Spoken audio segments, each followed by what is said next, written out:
안녕하세요. 사연에 빠지다의 DJ 민영입니다. 오늘도 첫 번째 사연 시작하기 전에 구독과 좋아요 눌러주시고요. 그럼 오늘의 사연도 바로 시작해 볼게요. 안녕하세요. 포항에 살고 있는 40대 아줌마입니다. 저는 어렸을 때는 꽤 잘 살아서 서울에 살다가 외국에서 살았어요. 하지만 부모님의 사업 실패로 할머니 댁인 포항으로 내려와 살게 됐어요. 포항에서 회사 생활을 하게 되고 거기서 남편을 만나 결혼을 하게 됐습니다. 시댁살이가 이렇게 힘든 줄은 몰랐습니다. 물론 시부모님들은 시간이 지나고 나니 괜찮아졌어요. 하지만 시누이들이 어찌나 저를 무시하던지 특히 첫째 시누이가 저를 그렇게 괴롭히더라고요. 그리고 동서들도 같이 저를 무시했습니다. 물론 처음부터 이렇게 힘든 건 아니었습니다. 처음 결혼 전에 제가 결혼을 잘했다고 생각했었죠. 결혼을 앞두고 시댁 부모님 댁에 갔는데 시부모님은 웃으며 저를 반겨줬습니다. 시누이도 저를 반겨주었고요. 앞서 말씀드렸던 것처럼 남편보다 제가 나이가 많아 걱정을 많이 했습니다. 그 당시 남편은 20대 후반이었고 저는 30대 중반이었거든요. 하지만 걱정과는 다르게 잘 왔다며 저보고 인상이 좋다며 반겨줬어요. 그리고 결혼 승낙을 받았습니다. 저를 보자마자 너무 예쁜 며느리가 들어왔다며 좋아해 주시더라고요. 그리고 1억은 시댁에서 도움을 줄 테니 잘 살아보라며 제게는 바라는 게 없다고 하시더라고요. 그래서 저는 너무 감사했습니다. 정말 시댁 부모님을 제 부모님처럼 모셔야겠다고 생각을 했습니다. 저를 받아주신 시댁 부모님이 너무 감사했거든요. 물론 어쩔 수 없을 수도 있을 거라고 생각은 했어요. 혼전 임신이라 어쩔 수 없이 결혼을 할 수밖에 없는 입장이기는 했거든요. 그래도 욕을 하기 마련인데 잘 대해주니 얼마나 좋은 시댁이라 생각을 하겠어요. 안 그런가요? 심지어 저는 부모님이 다 계시지 않았고 하나 있는 남동생도 외국에 있어 제게 남아있는 가족이라고는 없었거든요. 물론 남동생과 연락이 되지 않아 남아있는 가족이라고는 없었죠. 제 가족 이야기는 짧게 들려드릴게요. 어렸을 때 꽤 잘 살았다고 했잖아요. 어머니께서 잘 사는 집안이라 돈이 꽤 있었습니다. 아버지는 좋은 집안은 아니었지만 그 당시 개천에서 용났다고 할 수 있을 정도로 작은 동네에서 공부를 꽤나 잘하는 편이었습니다. 승승장구해 좋은 직장에 들어갈 수 있게 되었죠. 그리고는 주변 친구 대신 소개팅을 나갔는데 저희 어머니를 보게 된 거고요. 한눈에 반해 결혼에 꼴이 나게 됐죠. 처음에는 외할아버지가 많이 반대하셨다고 했지만 어머니가 저를 가지는 바람에 허락을 받았다고 했어요. 그래서 저는 외가 쪽에서는 거의 내놓은 자식이나 마찬가지였어요. 외할아버지는 저희에게 큰 집을 주셨고 아버지에게 회사를 물려주셨어요. 저희 어머니가 외동딸이라 아버지가 물려받게 되었죠. 그래서 어린 시절 굉장히 유복하게 자랐습니다. 유학을 가서 좋은 학교에 들어갔고 열심히 공부를 했죠. 하지만 사업이 망하게 됐고 저는 대학 졸업을 하지 못한 채 한국에 돌아올 수밖에 없었어요. 부모님은 남동생이라도 유학을 마쳐야 한다며 남동생에게 모든 것을 쏟아부으셨습니다. 솔직히 따지자면 제가 남동생보다 더 공부를 잘해서 좋은 학교에 들어갔었는데 남자라는 이유로 남동생에게 모든 걸 줬어요. 여자라는 이유로 기회가 없어진 게 너무 슬펐습니다. 미안하다. 너야 시집이라도 가면 되지만 네 동생은 뭐라도 먹고 살아야지 않겠니? 서럽지 않나요? 저는 꿈도 펼쳐보지 못하고 한국으로 오게 됐습니다. 저는 한국에 와 포항에서 고졸인 채 작은 회사에 들어가 일을 하게 됐죠. 그리고 몇 년 뒤 저희 외할아버지가 돌아가시고 어머니는 충격을 받으셨고 쓰러지게 됐습니다. 그리고는 시름시름 앓다가 돌아가시게 됐습니다. 아버지는 어머니가 돌아가시고 안 좋은 선택을 하셨어요. 어느 날 회사에서 일을 하고 있었는데 병원에서 연락이 왔습니다. 아버지께 사고가 났다고 하셨죠. 아버지는 술을 마시고 차로 뛰어들어 사고가 났다고 했어요. 저는 처음에 그 얘기를 듣고 충격을 받았습니다. 아버지가 뛰어들어갔다는 게 믿기지 않았어요. 아버지 미치셨어요? 왜 거기를 뛰어들어가요? 왜? 저 미치는 걸 보고 싶어요? 아버지까지 없으면 제가 어떻게 살아요? 미안하다. 다시는 그런 짓 하지 마세요. 미안하다. 제발 좀 그 미안하다는 소리 좀 안 하면 안 돼요? 왜 매일 아버지는 미안하다고만 해요? 저 괜찮아요. 제발 아버지가 괜찮아지세요. 어머니 돌아가시고 매일 술 마시고 토하고 술 깨면 또 마시고 어머니 찾고 저도 힘들어요. 제발요, 아버지. 이렇게까지 얘기했으면 아버지가 들을 줄 알았어요. 아버지는 얼마 되지 않아 돌아가셨습니다. 아버지는 결국 아파트 옥상에서 안 좋은 선택을 하고 말았어요. 운명의 장난인지 아버지가 떨어졌을 때 저는 보고 말았죠. 빨래를 넣다가 어떤 물체가 빠르게 지나가는 걸요. 정말 처참했습니다. 비참했어요. 슬프다고도 할 수가 없었습니다. 말로 표현할 수가 없네요. 아버지는 마지막까지 제게 미안하다고 하고 응급실로 가는 도중 돌아가셨어요. 아버지를 원망해야 할까요? 얼마나 힘들었으면 그런 선택을 하셨을까. 참 가슴이 먹먹합니다. 아버지는 늘 웃으며 말을 했어요. 어머니가 아니었으면 자기는 사람이 못 되었을 거라며 늘 어머니께 잘해드렸어요. 어머니를 정말 많이 사랑하셨어요. 하지만 사업도 망하고 어머니도 돌아가시니 삶에 희망이 없으셨던 거죠. 저로는 만족이 안 되었나 봐요. 그렇게 저는 부모님을 놓아드리고 혼자 열심히 살기로 다짐했습니다. 하지만 그게 마음처럼 쉽게 되지는 않더라고요. 사람이 죽어가는 모습을 보는 게 너무 괴로웠어요. 매번 꿈에 나오고 그때 있었던 비슷한 냄새의 소리만 있어도 괴로웠습니다. 한동안 저는 정신적으로 고통을 받았어요. 그러다 저희 남편을 만나게 됐어요. 처음에는 어린 남편에게 끌리지 않았죠. 어리기도 했고 그 당시에 부모님이 돌아가신 지 얼마 되지 않아 심적으로 여유가 되지 못했기 때문에 연애를 할 정신이 아니었거든요. 그래서 저는 남편의 고백을 거절했죠. 하지만 남편은 포기하지 않았어요.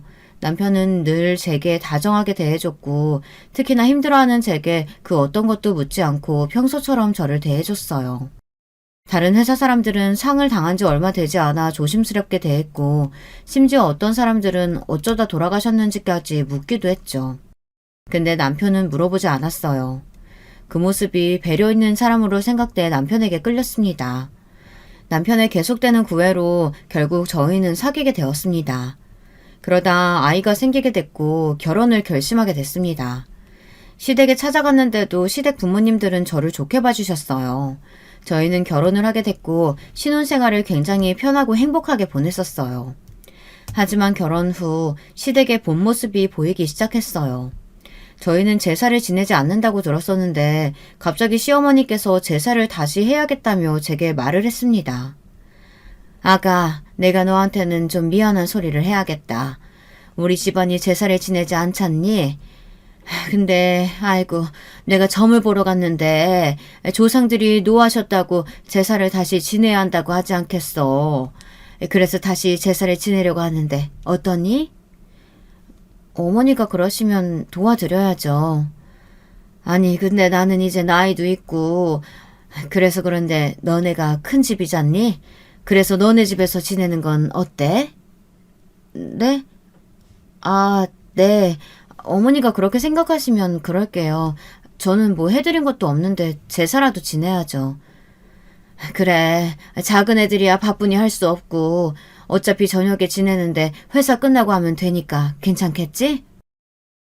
저는 어쩔 수 없이 저희 집에서 제사를 지내기로 했습니다. 처음엔 시부모님께 해드린 게 없어서 이거라도 열심히 해보자 생각해 하겠다고 했는데 괜히 고부 갈등이 차례와 제사가 있는 게 아니었어요. 동서들은 서울에 있으니 제사를 지내지 않아 저 혼자 다 해야 했습니다. 그리고 처음에는 저희 집에서 지낸다고 했었는데 나중엔 시어머니께서 시댁에서 지내야 마음이 편할 것 같다며 시댁에서 제사를 지내게 됐죠. 남편은 도와준다 말만 하고 시아버지와 술만 마시고 시누이들은 당연하게도 도와줄 생각을 하지 않았어요. 남편들은 연애 후와 결혼 후가 왜 이렇게 다를까요? 앉아있는 꼴이 그렇게 얄미울 수가 없더라고요. 그리고 저희 집 제사를 지내는 것도 아닌데 왜 남편은 가만히 있고 제가 일을 해야 하는지 이해가 가지 않았습니다. 회사 끝내고 시댁으로 가서 음식하고 차례상 차리고 저녁 늦게 제사를 지내고 청소까지 하고 나와야 했어요. 임신을 하고 있는 상태라 더 힘들었죠. 입덧이 심할 때는 남편이 도와주긴 했지만 시어머니가 자기가 알아서 다 한다며 괜찮다고 거절을 하시더라고요. 그렇다고 시어머니가 도와주는 건 아니었습니다.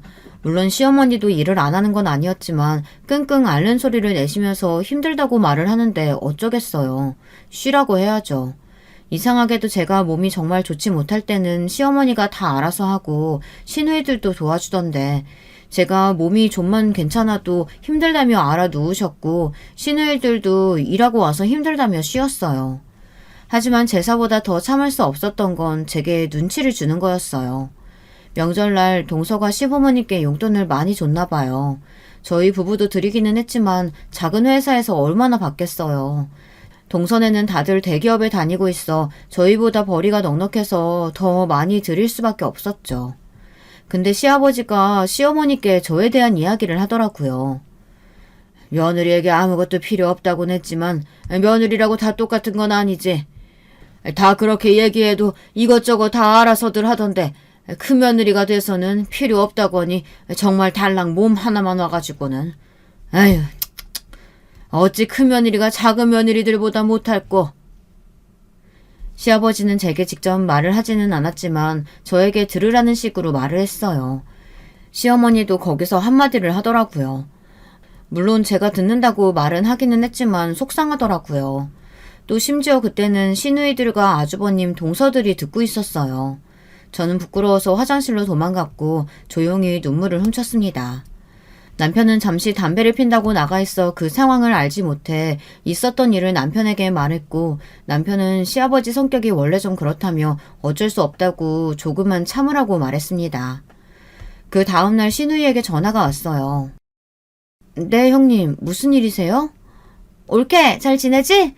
아니, 아버지가 괜히 그런 소리 하셔서 올케 신경 쓸까봐 전화했지. 저는 처음에 시누이의 말을 듣고 괜히 고마웠습니다. 저를 걱정해서 전화를 주니 고맙더라고요. 근데 올케, 그래도 그렇지 아버지가 그런 소리 했다고 그런 식으로 보는 건 좀 아니라고 생각하는데. 네? 그게 무슨 소리예요? 제가 그런 식으로 보다뇨. 아니, 제사하고 나서부터 어머니랑 아버지 막 안 좋게 보는 것 같더라고. 인상도 매일 찌푸리고 있고 가끔은 째려보는 것 같기도 하고. 올케 진짜 그러는 거 아니다? 죄송해요, 형님. 제가 너무 힘들어서 그랬나 봐요. 절대 어머님, 아버님께 그런 거 아니에요. 아니 뭐 내가 좀 너무 예민한가 생각해서 언니한테 물어봤더니 언니도 그렇게 느끼고 있더라고. 뭐 아니라고 하면 다행이긴 한데 좀 조심해줘. 시누이는 제가 늘 인상을 찌푸리고 있다고 그러더라고요. 임신을 해서 몸이 피곤해 저도 모르게 인상을 찌푸리고 있었는지 저는 아니라고 해명을 했어요. 뭐 제가 저도 모르게 그런 표정을 했을지도 모르니 오해를 할 만하다고 생각을 했지만 억울하더라고요. 하지만 저는 괜히 또 욕을 먹기 싫어 죄송하다고 말했어요. 시누이는 떨떠름한 목소리로 앞으로 조심해달라고 말했죠. 제 인상이 그리 부드러운 편은 아니지만 누군가에게 그런 말을 들을 정도는 아니거든요. 그리고 시누이들끼리 제 얘기를 했다는 게 기분이 나쁘기도 했고 너무 속상해 그날 중학교 친구에게 있었던 일을 말했어요. 친구는 당연히 미친 거 아니냐며 임신한 사람이 제사를 지내고 있는데 당연히 힘든 거 아니냐고 화를 내줬습니다. 그리고 그것도 웃기다. 아니 자기네들이 아무것도 안 해도 된다고 했으면서 안 하니까 뭐라고 눈치 주는 거야? 그리고 그런 소리를 들었으면 괜찮냐고 물어봐야지. 뭐 째려보긴 뭘 째려봐. 진짜 나 참 웃겨가지고. 왜 제가 이런 대접을 받아야 하나 억울하기도 했지만 결혼 때 아무것도 없이 왔으니 할 말이 없었어요. 동서들한테는 그러지 않는 이유가 잘 살고 학벌도 좋아서 그런 건가 괜히 제 자신이 못나 보이더라고요. 이런 생각이 한번 들기 시작하니 계속 들더라고요. 신우와 있었던 이야기를 할까 말까 고민을 했었지만 남편이 수고했다고 안아주는 게 아니겠어요. 평소에 안아주지도 않았는데 그날은 제가 너무 힘들어 보였나 봐요. 저는 순간 울컥해서 모든 사실을 남편에게 말했습니다. 저희 남편이 성질이 있는 편이라 듣자마자 신우에게 전화를 했어요. 저는 괜히 제게 불똥이 튀는 게 아닌가 생각을 했었는데 그래도 무례했다는 걸 알 건 알아야 한다고 생각해 가만히 있었어요. 그 뒤 역시나 시누이는 그날 일에 대해 얘기를 했습니다. 아니 올케는 좋겠어? 내 동생이 그렇게 잘해주니 얼마나 든든해?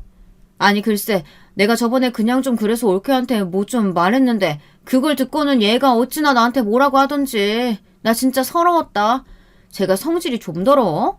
지 마누라 건드렸다고 나한테 어찌나 화를 내던지. 올케는 좋겠어.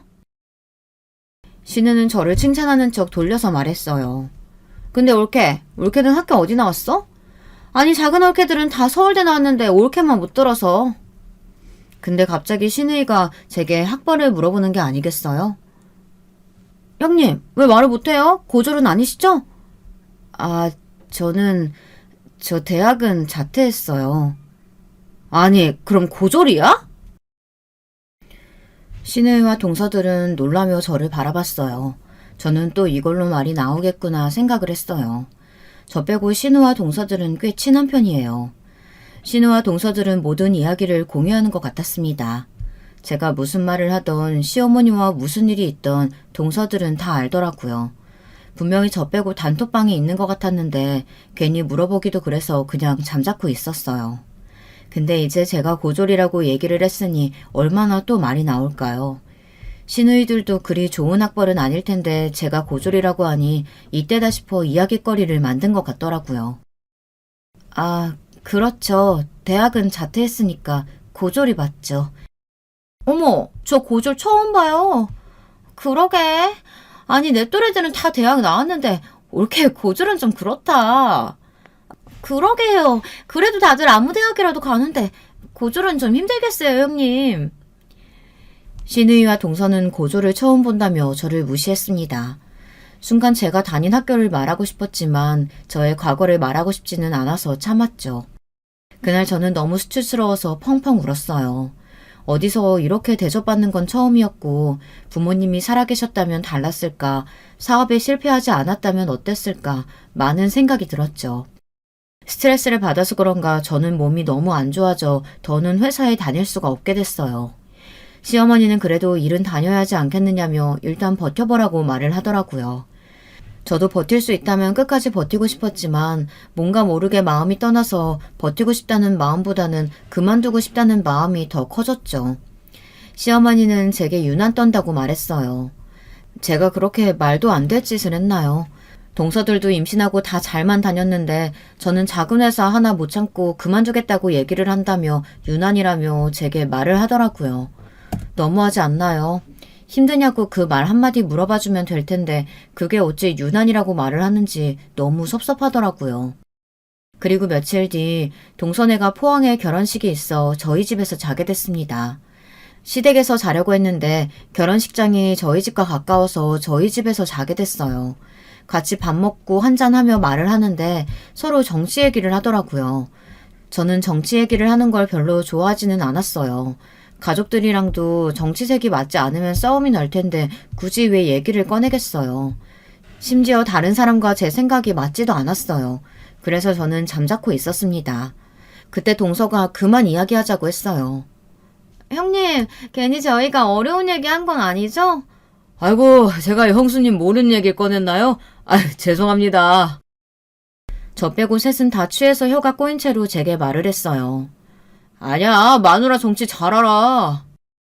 에이, 자기 부인이라고 그렇게 또 감싼다. 고졸이 이런 얘기 어떻게 해요? 요즘 사람들 보니까 뭐 고졸이면 뭐 일하느라 정치도 잘 모르고 일만 하던데. 그냥 사람들이 하는 얘기만 알지 잘 모르더라고요. 그래? 우리 마누라 잘 모르나? 그럼 이때껏 사람들이 말한 것만 듣고 나한테 그런 말 했어? 저는 동서보다 남편이 더 얄미웠습니다. 거기서 맞장구를 칠 게 아니라 아니라고 해야 하는 거 아닌가요?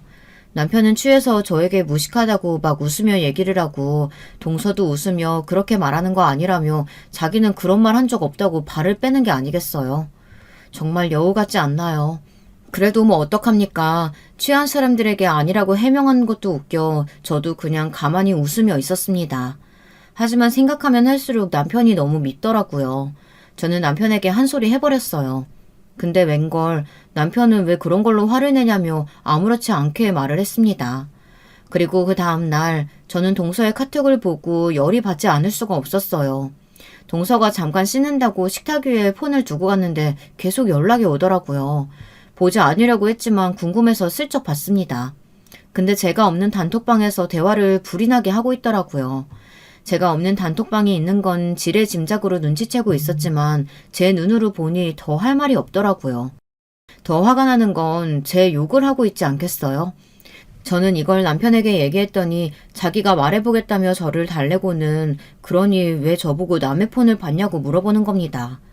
거기서 남의 폰을 봤다고 꾸중을 들어야 하는 일인가요? 너무 섭섭해서 그날 처음으로 크게 부부싸움을 했습니다. 남편은 제가 이해가 안 되고 저는 남편이 이해가 안 되고 저희는 일주일 동안 이야기를 하지 않았어요. 그 사이에 저는 일하는 게 점점 힘들어져 그만뒀습니다. 남편에게는 말은 안 했지만 회사 안에서도 제가 고졸이라 조금 무시를 당하는 경우가 종종 있었거든요. 하지만 새로운 시작을 하기에는 무서워 참고 다녔는데 동서들의 무시와 시부모의 무시로 저는 터질 대로 터져버렸어요. 그래서 미련 없이 회사를 그만둘 수 있었어요. 그날 시어머니께 전화가 왔었죠. 회사를 그만뒀다고? 네, 어머니. 곧 출산도 하고 이제는 제가 하고 싶었던 일을 해보려고요. 아니, 애들 뒷바라지하고 남편 뒷바라지해도 부족한데 하고 싶은 일을 한다고 일을 때려치우니?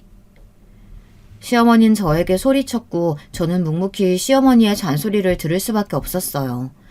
저는 예전부터 제 회사를 가는 게 목표였는데 뭐라도 제 힘으로 할 수 있는 일이 있었으면 좋겠다고 생각했거든요.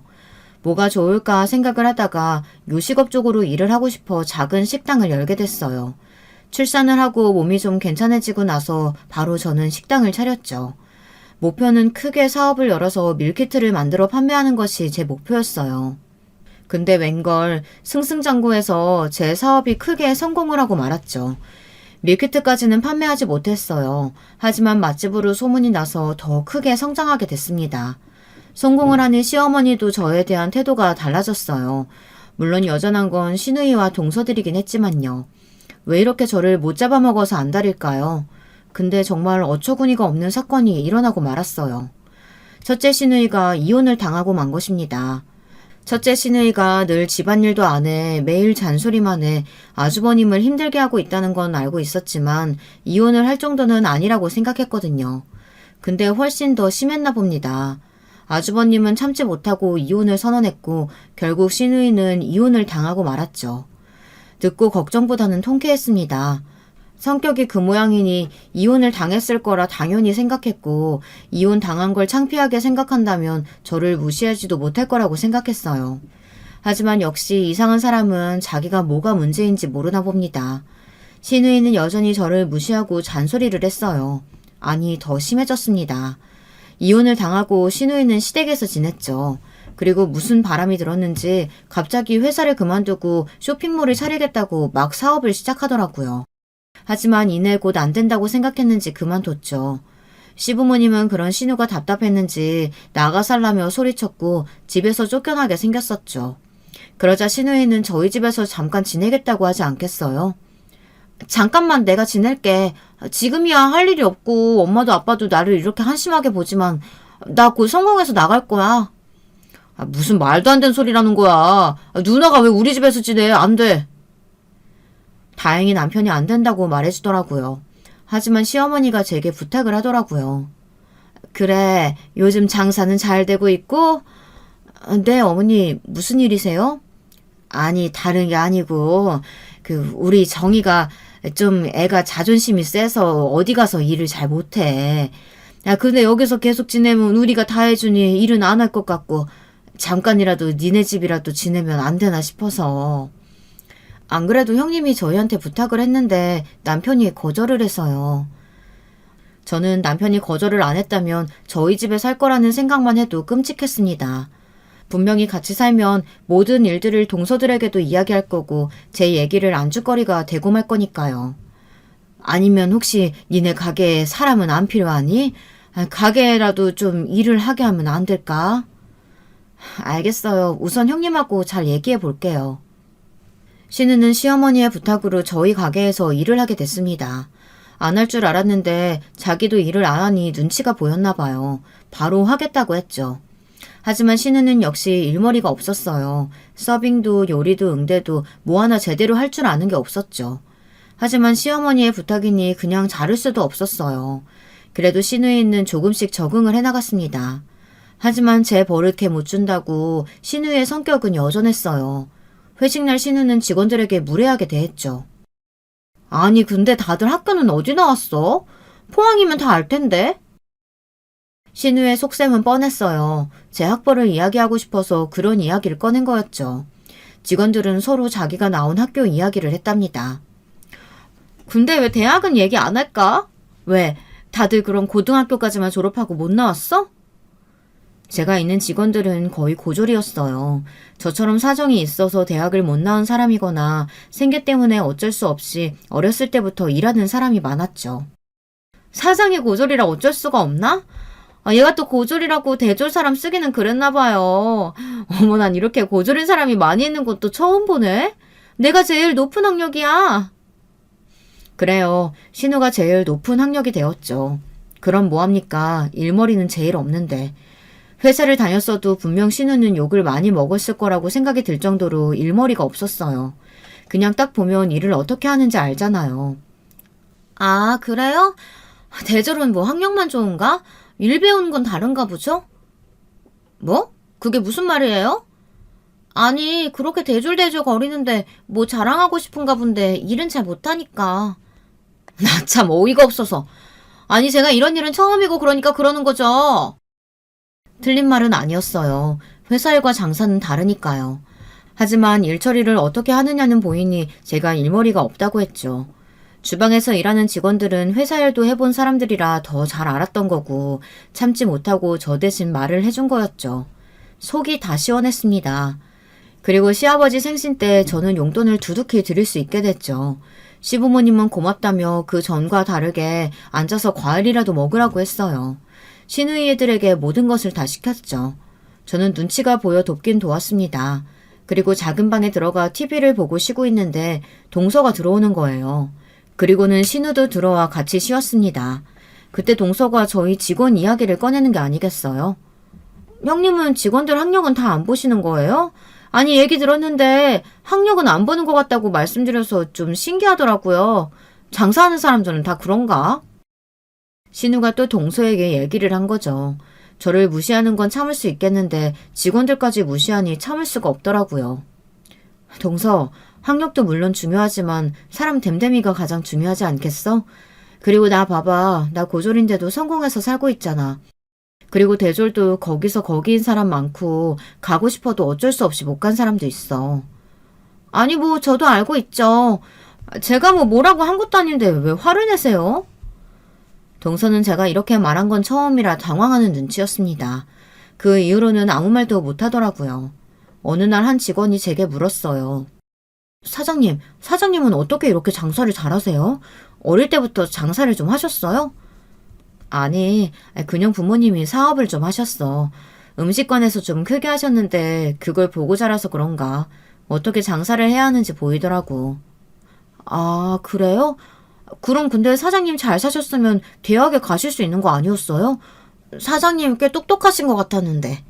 사장님 그거 아세요? 사장님한테서는 뭔가 모르는 기품과 뭐라고 해야 되지? 모르겠어요. 뭔가 우아하면서 사람이 똑똑해 보여요. 그래?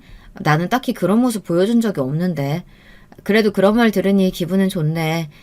뭐 내가 대학을 못 나와서 그렇지 좋은 곳에 가기는 했지. 사업만 망하지 않았으면 졸업도 했을 거고.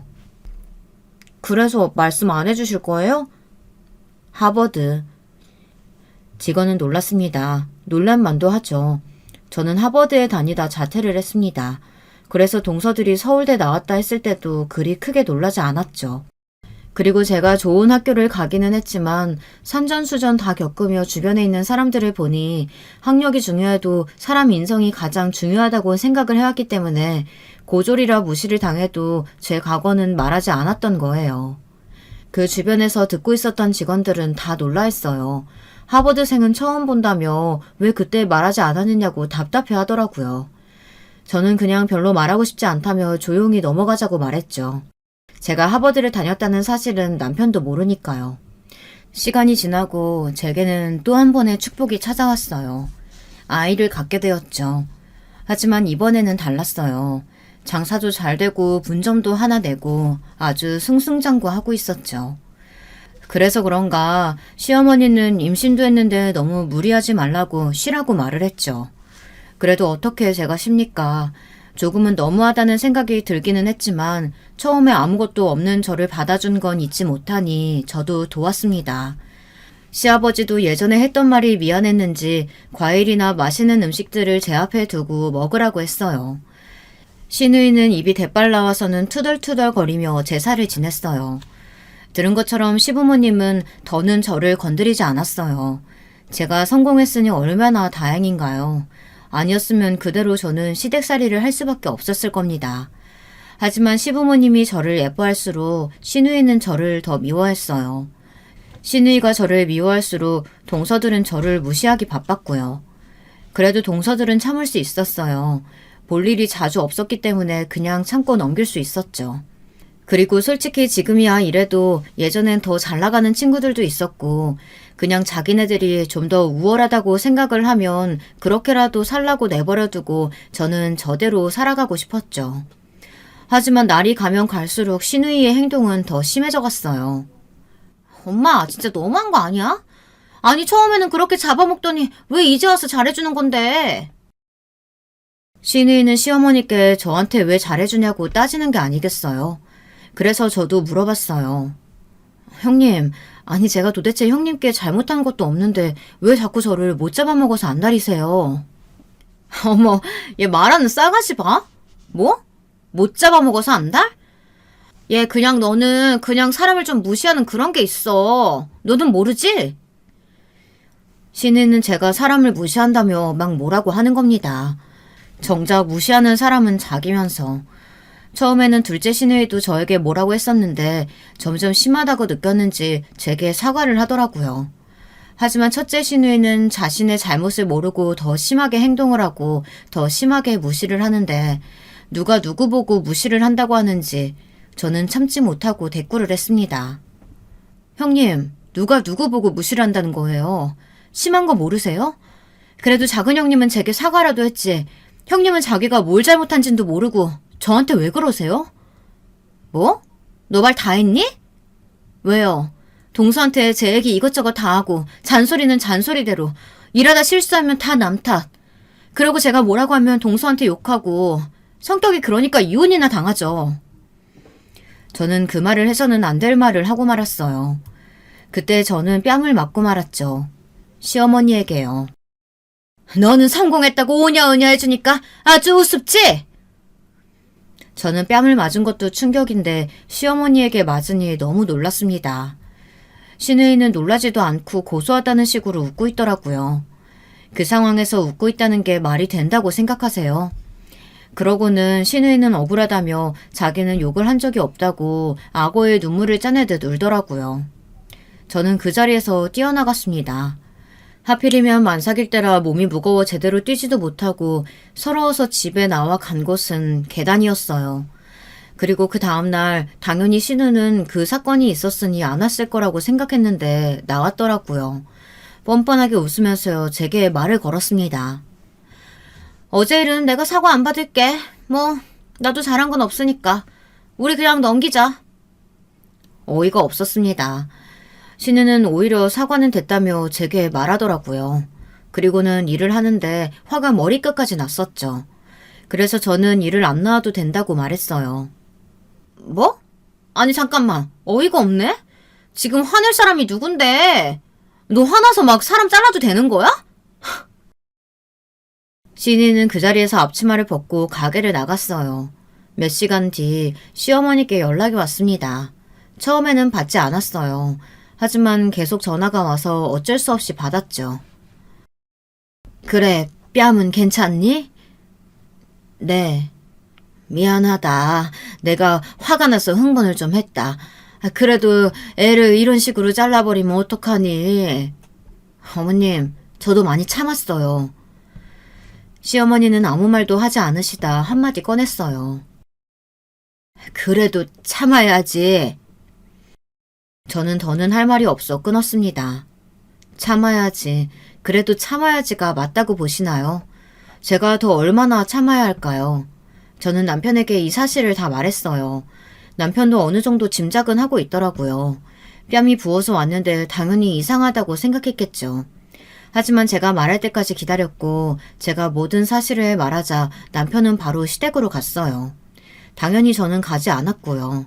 남편이 뭐라고 했는지는 모르겠지만 그 이후로 신우이에게 연락이 왔습니다. 네, 형님. 올케, 내가 미안. 잘못했어. 신우이는 억지로 사과하는 것 같아 보였지만 저는 사과를 받았어요. 그리고는 신우가 일 나가면 안 되느냐고 물어보더라고요. 아마도 일이 아니었음 사과는 하지 않았겠죠. 저는 고민을 많이 했어요. 그래도 같이 일을 해야 할지 아니면 잘라야 할지. 그래도 시어머니의 부탁이었으니 들어주기로 했습니다. 또 저는 후회할 짓을 선택한 거지만 그래도 남편 누나이기도 하니 어쩌겠어요. 다 덮고 가는 거라 생각하고 같이 일을 하기 시작했어요.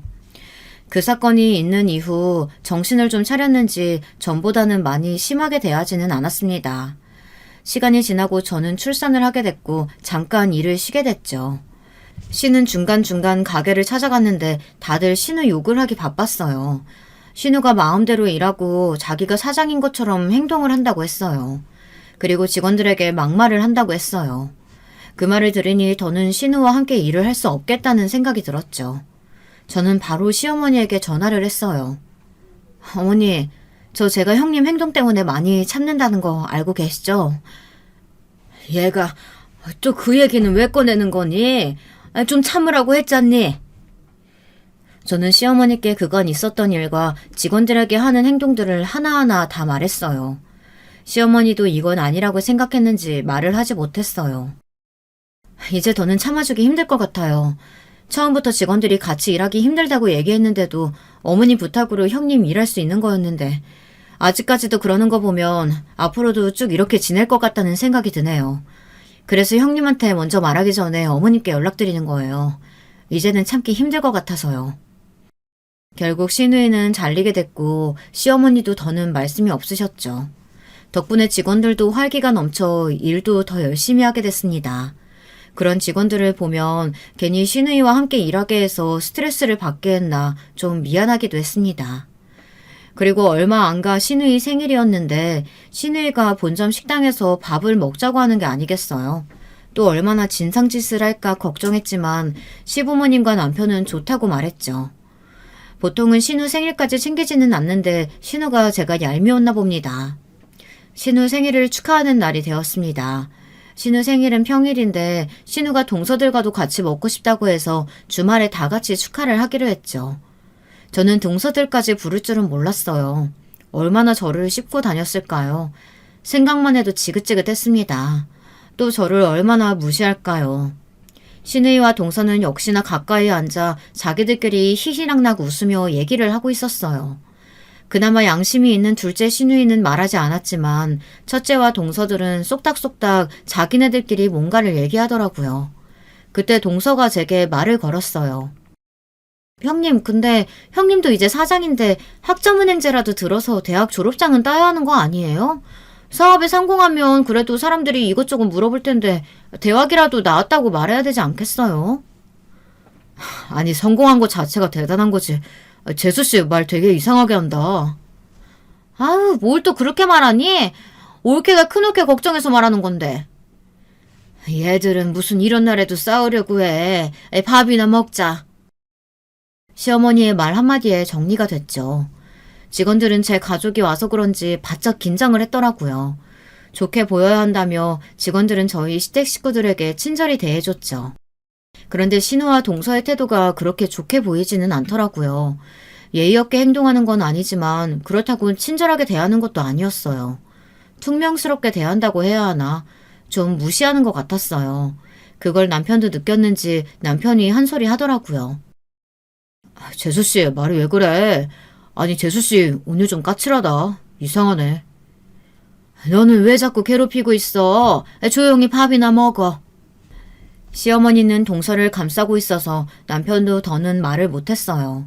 근데 그때 누군가 저에게 말을 거는 거 아니겠어요? 고등학교 때 친구가 있는 거예요. 어머, 너 희수 맞지? 친구는 저를 알아보고 반갑게 말을 걸었어요. 저도 반갑기는 했지만 여기서 고등학교 친구를 볼 줄은 몰랐었죠. 괜히 불편하기는 했지만 저도 반갑게 인사를 해줬어요. 안녕. 오랜만이다. 어떻게 여기서 본대?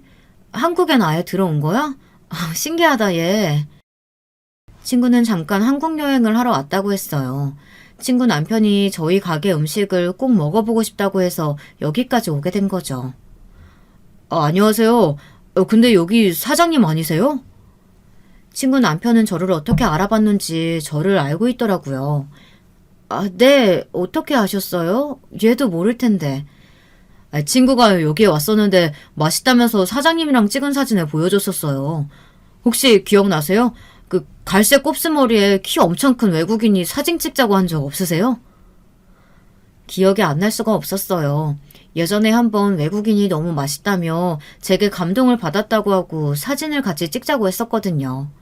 근데 그게 친구 남편의 친구라니 참 인연이라는 게 어떻게 만날지 모르겠더라고요. 그리고 그때 직원들이 저보고 영어 쓰는 거 처음 본다면서 영어 엄청 잘한다고 다들 저를 보며 대단하다고 치켜 세워줬는데 당연한 일이 그때는 얼마나 제 자존감을 높여주던지 그날 일은 잊을 수가 없었죠. 근데 그때 신우이가 제 친구한테 말을 걸었어요. 안녕하세요. 저희 올케 잘 아시나 봐요? 저희 올케 친구? 네, 안녕하세요. 고등학교 친구예요. 어머, 형님 학교 다닐 때 어땠어요? 무슨 고등학교 나오셨대? 뭐, 어디 여상? 네? 아, 그 친구는 저희 집이 망한 걸 알고 있었기 때문에 말을 함부로 하지 않았어요. 여상이라고 듣자마자 저를 쳐다보더라고요. 저는 친구를 보며 말하지 말라고 고개를 저었고 친구는 바쁘다면서 그냥 갔어요. 아니 왜 말을 하다가 말아? 뭐 좀 부끄러운가? 괜찮은데. 여기 뭐 학벌이 중요한 것도 아니고 안 그래? 아니 그래도 학벌이 중요하기는 하죠. 요즘 세상에 대학 안 나온 사람이 어딨다고. 그런가? 자기는 서울대 출신이라 그래. 솔직히 거기서 거기인 대학 나온 사람도 많잖아. 그래도 뭐 고졸보다는 나은가? 아무래도 그렇죠. 솔직하게 말하면 저는 고졸은 무식해서 사람 취급도 안 하고 싶어요. 신우와 동서들은 저를 보며 말을 하기 시작했어요. 저는 포기했죠. 어디 한번 더 얘기해봐라. 도 닦는 기분으로 모든 말을 흘려들었습니다. 하지만 남편은 참지 못하고 책상을 내리치며 신우와 동서들에게 말했습니다. 가만히 듣자 하니까 아니 왜 자꾸 우리 마누라 건들면서 살살 긁어내는 거야? 왜? 예쁘고 참하니까 질투나서 그런 건가? 내가 몰라서 가만히 있는 줄 알았어? 여보 왜 그래? 사람들 다 쳐다봐. 그만해. 여기 내 가게야. 창피하게 굴지 마. 그때 누군가가 박장대소를 하며 저에게 말을 걸었어요. 저는 누가 이렇게 크게 웃으며 말을 하나 봤더니 저희 직원이었더라고요. 사장님, 이번에 하버드 동문회 가시죠? 동문회는 아닌가? 그때 동서들의 표정이 점점 굳기 시작했어요. 남편도 놀라 저를 쳐다봤고요. 당신 하버드 동문회라니? 아니 하버드라니 그게 무슨 소리야? 아니 동문회는 아니고 그게 하버드는 모르셨어요? 사장님 하버드에서 공부하셨잖아요. 모르셨구나. 그래서 계속 무식하다 그러면서 무시한 거예요? 직원들은 신우이와 동서들을 보란듯이 쳐다보며 이 얘기를 했어요. 아니 하버드라니. 우리 집안에 그럼 서울대와 하버드가 같이 있는 건가? 우리 집안 며느리들이 참 머리 하나는 좋구만. 하버드라는 말을 듣자 시부모님은 저를 보는 눈빛이 전보다 더 자랑스럽다는 듯이 쳐다봤습니다. 아니 하버드는 뭐 아무나 가는 줄 알아? 올케 뭐 잘 사는 집안도 아니잖아. 한두 푼 드는 줄 알아? 제가 어렸을 땐 좀 잘 살아서요. 고등학교도 여상이 아니라 외국에서 나와서 좀 쉽게 갈 수 있었어요. 저도 이제는 모르겠다. 그냥 다 말했습니다. 졸업은 하지 않아서 동문회는 갈 수 없지만 직원들이 저를 생각해서 말해줬으니 저도 떳떳하게 말하기로 결심했죠. 하버드 얘기가 나오자마자 동서들 말수가 급격하게 줄어들었고 시어머니도 동서들과 신우에게 한 소리를 하더라고요. 너네 그러는 거 아니다. 얘 봐라. 좋은 집안에서 좋은 학교 다녔는데도 말도 안 하고 이렇게 말 한마디 없이 지가 사업 시작해서 성공했으니 어찌나 대단하니? 그리고 너 너는 형님이나 됐으면서 밑에 올케들 보기 부끄럽지도 않아? 그날 이후 신우와 동서들은 더는 제게 말을 하지 않았어요. 그리고 시부모님은 저를 더 좋아하게 됐죠. 동서들은 그날 제게 연락이 와 미안하다고 반성하게 됐다고 제게 연신 사과를 했어요. 거기서 뭐 더 일을 크게 벌릴 생각은 없어서 이제라도 이런 말을 했으면 됐다고 앞으로는 사람 무시하지 말고 겸손하게 살라고 말했죠. 하지만 신우는 좀 달랐습니다. 신우이는 오히려 자기를 가지고 놀았다며 제게 화를 내는 게 아니겠어요? 올케도 정말 너무한다. 내가 그런 말 했으면 똑바로 말을 해야 할 거 아니야. 지금 내가 안 좋은 대학 나왔다고 무시하는 거야? 형님, 제가 공부는 했지만 졸업을 못했으니까 말을 안 드렸죠. 그리고 졸업도 못했는데 거기서 떠벌리고 다니면 좋아 보여요? 괜히 그냥 학벌로 사람 무시하는 것처럼 보이지. 제가 그걸 당했는데 안 좋은 대학 나왔다고 무시를 하겠어요? 몰라. 나 너 때문에 정신적으로 너무 안 좋아졌어. 책임져. 신우이는 말도 안 되는 말을 하기 시작했죠. 저 때문에 정신적으로 힘들어서 잠을 잘 수 없다나, 무시를 당한 것 같아서 어디 가서 이제 말도 제대로 못하겠다나 뭐라나. 저는 참지 못하고 시댁으로 찾아가 시부모님께 모든 사실을 말했어요. 시부모님은 신우이의 등짝을 때리며 정신 차리라고 말했죠. 아휴, 이년아, 너 언제 정신 차릴래? 내가 언제까지 네 뒷지덕거리 해줘야 돼? 내 나이에 좀 편하게 살자. 너도 좀 정신 차리고 뭐라도 해봐야지. 언제까지 무시하면서 살 거야? 그리고 너도 뭐 좋은 대학 안 나왔으면서 누구한테 그렇게 무시하는 거야? 됐다. 우리도 뭐 얘 하는 말 듣고 무시만 했는데 우리가 잘못한 거지. 우리가 다 잘못 키웠지. 시어머니는 계속 신우의 등짝을 때리며 정신 차리라고 말했고 남편도 신우에게 한마디 했어요. 남편은 결국 신우에게 보지 않겠다고 말했습니다.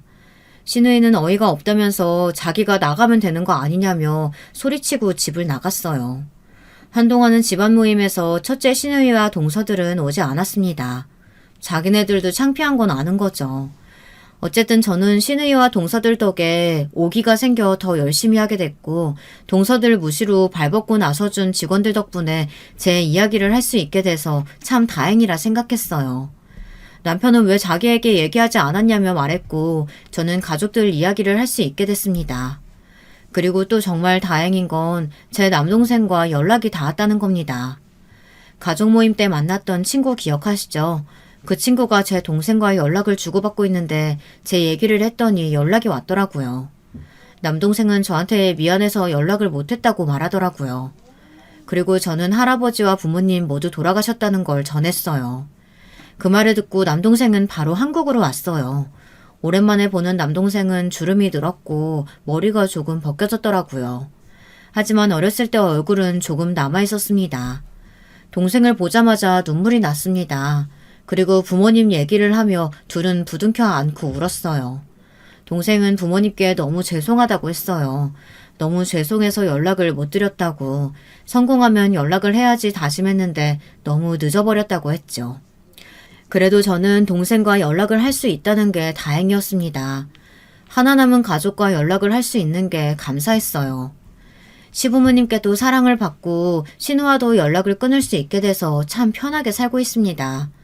동서들이야 이제는 저를 무시하지 않고 저를 보면 깍듯하게 대하더라고요. 그 꼴이 어찌나 웃기던지. 하지만 저도 착하게 굴 생각은 없어져서 윗사람 노릇을 좀 하고 있습니다. 그래도 시부모님은 저를 좋아하셔서 상관이 없었어요. 오히려 좀 더 잡으라고 제게 말을 할 정도니까요. 그래도 제가 이렇게 성공할 수 있었던 건 제 부모님 덕분이죠. 부모님이 늘 겸손하게 살라고 하셨고 아버지는 종종 사업을 알려주면서 장사하는 법을 알려주셔서 제가 지금 이렇게 잘 살 수 있는 거라고 생각합니다. 이 글을 쓰는 날 유독 더 부모님이 보고 싶네요.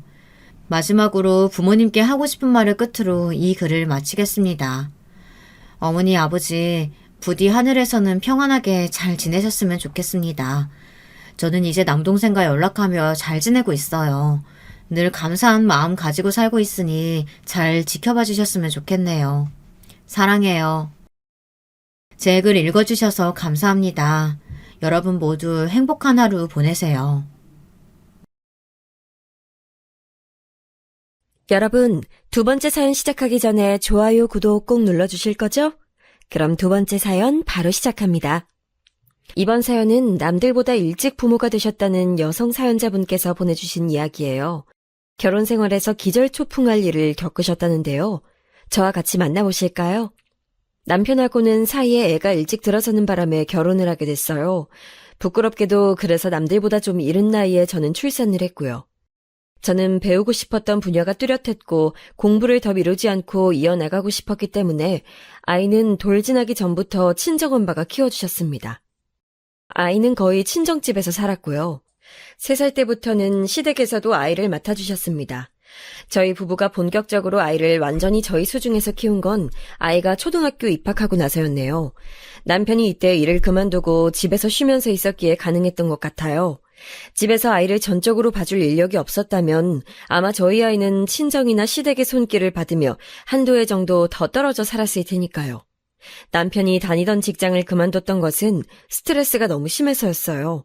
직장 내의 문화에 적응을 잘 못했는데 업무까지 적성에 맞지 않았으니 남편으로선 하루하루가 고역이었겠지요. 게다가 근무 시간이 굉장히 길었거든요. 하루가 멀다 하고 야근을 했었던 것으로 기억하니까요. 그렇게 결국 직장을 때려치운 남편은 집에서 1년 넘게 아이를 보면서 지냈답니다. 집안일하고 아이 챙기고 그러면서 살았죠. 그러다가 시아버지의 육촌 형제분께서 차리신 공장에 들어가 일을 했어요. 저는 내심 남편이 계속 집에서 지내며 아이를 전적으로 돌봐주길 바랬지만 뜻대로 되지 않았습니다. 무엇보다 남편이 질색을 했죠. 여자들이나 하는 집안일하면서 애 숙제 봐주고 밥 차려주니까 진짜 미치겠다. 지난 1년이 내 인생에서 가장 최악이었어. 나 이제 다시 일자리나 알아보려고. 남자들은 집안일 하지 말란 법 있어? 그리고 남의 애 돌봐주는 것도 아니고 우리 하나뿐인 딸인데 뭘 그렇게 힘들어해. 직장생활 너무 지옥 같아서 떠올리기만 해도 속이 울렁거린다고 했잖아. 그래놓고 다시 직장인으로 돌아갈 수 있겠어? 더 이상 집에서만 내 효용의 가치를 증명하는 건 못 해먹겠어. 내 영혼이 좀 먹히는 느낌이 든다고. 알아? 우리 딸 정말 눈에 넣어도 안 아플 만큼 소중하고 사랑스러운 건 맞는데 내 일상을 전부 애한테 투자하는 건 진짜 아닌 것 같아. 내가 네 눈치 보느라 말을 안 해서 그런 거지. 나 이런 생각한 지 벌써 몇 달 됐어. 참다가 말하는 거야. 네가 나 집안일하고 마트에서 장이나 봐오고 이렇게 사는 걸 좋아하는 것 같아서. 근데 이젠 도저히 안 되겠다. 이러다가 나 말라 죽을 것 같아. 직장 생활하는 게 감당 안 돼서 두려운 마음에 망설였던 건데 혹시 일자리 주선해 주실 수 있냐고 아버지랑 친척 어르신들한테 연락 돌려보려고. 그런 대로 들어가면 일반 직장보다야 훨씬 낫겠지. 그래, 정 그렇다면 알겠어. 솔직히 애는 돌볼 인력 구하려면 얼마든지 구할 수 있으니까. 그치만 자기가 사회생활 다시 해보고 힘들다 싶으면 언제든지 그만두고 집에 있어도 되니까 이 점만 알아줘. 난 정말로 자기가 걱정돼서 그래. 직장생활 때문에 스트레스 받아서 위경련까지 일으켰던 남편이 걱정돼서 저는 차분히 말해줬던 거예요. 언제든지 돈 벌러 나가는 일 때려치우고 집으로 돌아와도 된다고요. 아무래도 아이가 워낙 어렸을 때부터 자기 부모가 아닌 조부모 손에서 자란 기간이 길다 보니까 이왕이면 저희 남편의 돌봄을 받으며 많은 시간 함께하면서 그렇게 계속 지내기를 바라기도 했었죠. 경제적으로 저희 집이 딱히 염려될 게 없었고 무엇보다 제가 전도유망했기 때문에 남편한테 돈 가지고 압박을 줄 게 없었기에 가질 수 있는 마음이었네요. 그렇지만 시아버지를 통해 일자리를 얻게 된 남편은 그곳에 정착해버렸어요. 아무래도 가족회사이다 보니까 많은 편의를 그쪽에서 봐준 게 유효했던 것이겠지요. 그렇게 얼마간의 세월이 흘렀고요. 저희 아이가 중학교 올라가고 나서부터 부부관계가 살짝 삐그덕거리기 시작했어요. 그 시기가 어떤 시점이었는가 하면 저는 이제 저의 자리를 완연히 잡아서 안정적으로 일상을 나고 있던 때였고요. 남편 역시도 그 공장에서 자기 역할을 딱 고정하고 일을 하고 있었으며 아이는 자기 주관이 강해지는 사춘기에 돌입한 때였지요. 어떻게 보자면 저희 집은 딱 알맞은 궤도에 올라서 이제 평탄한 모습으로 계속 세월과 함께 익어가는 과정만 남은 것이었어요. 그러나 이 시기부터 남편이랑 사이가 서먹서먹해지고 약간 겉돌게 될 줄은 상상도 못했었네요. 기껏 사회적으로 자리를 다 잡아놨더니 정작 집안에서는 불협화음이라는 게 너무 마음이 씁쓸했고요. 사실 저희 아이가 초등학교 5학년 때 남편이랑 진지하게 대화를 나눴었어요. 저도 생각만 가끔 하고 있던 걸 남편이 먼저 말로 꺼내는데 슬슬 둘째를 갖는 게 어떠냐는 것이었지요. 우리 더 늦기 전에 둘째를 갖는 게 어때? 나도 지금 다니는 일에 녹아들었다는 확신이 이제야 들고 나니까 자연스럽게 둘째 생각이 난다. 나도 둘째 생각하긴 했었어. 근데 남들은 우리 나이에 첫째를 갖기도 하는 걸. 우리가 늦은 나이는 아니잖아. 서두를 거 없다고 생각해서 난 그냥 느긋한 마음이었어. 알아. 그치만 우리 첫째 생각해야지. 나이 터울이 너무 크면 애들한테도 안 좋을 거야. 지금도 벌써 당장 아이 생겨서 내년에 태어난다고 해도 그럼 첫째랑 둘째가 12살 차이인걸. 띠동갑이라고. 그건 그렇네. 우리 딸이 워낙 사력 있고 착해서 그런가 자기 동생이랑 나이 차이가 커도 왠지 잘 돌봐줄 거라는 생각이 들어서 내가 구체적으로 몇 살 차이 날지 그런 걸 안 따져봤던 것 같다. 자기 말이 맞아. 우리 너무 갑작스럽게 아이가 생겨서 결혼하고 정신없이 살아오느라 간과했지만 자식을 외동으로 키울 생각은 없었잖아. 더 늦기 전에 둘째를 갖는 게 맞는 거겠어. 자기야, 우리 얼른 둘째 만들어서 우리 딸한테 동생 보여주자. 저는 남편의 말에 바로 동의가 됐고 아이한테 동생을 선물해주고 싶다는 생각으로 기뻐했습니다. 하지만 둘째가 생기지 않았습니다. 바로 생길 줄 알았는데 그렇지 않아서 많이 의아했었네요. 그래서 날짜 주기를 계산해가면서 남편이랑 전략적으로 둘째 임신에 노력을 했었고요. 그럼에도 뱃속에 생명이 들어서질 않았어요. 반년을 보낸 끝에 검사를 진행해봤었죠. 결과를 살펴봤더니 특별한 이상은 없었고요. 굳이 이유를 따져보자면 제 쪽에 작은 원인이 있긴 했었답니다. 저는 오만 각고의 노력을 다하면서까지 둘째를 가져야 한다는 강박 같은 게 전혀 없었던 듯 싶어요. 조급한 문제는 아니었기 때문에 이러다가 생기겠지라는 식이었죠. 하지만 남편은 그렇지 않았던 걸까요? 지금에 와서도 모르겠어요. 그 시기에 남편이 무슨 생각을 하고 있었는지. 남편은 소모적인 말을 잘 더하면서 정작 중요한 말은 자기 속에 꾹꾹 눌러 담았다가 끝에 가서야 간신히 말을 해주는 타입이었죠. 그렇기에 남편이 직접적으로 말을 하지 않으면 저는 알 도리가 없었어요.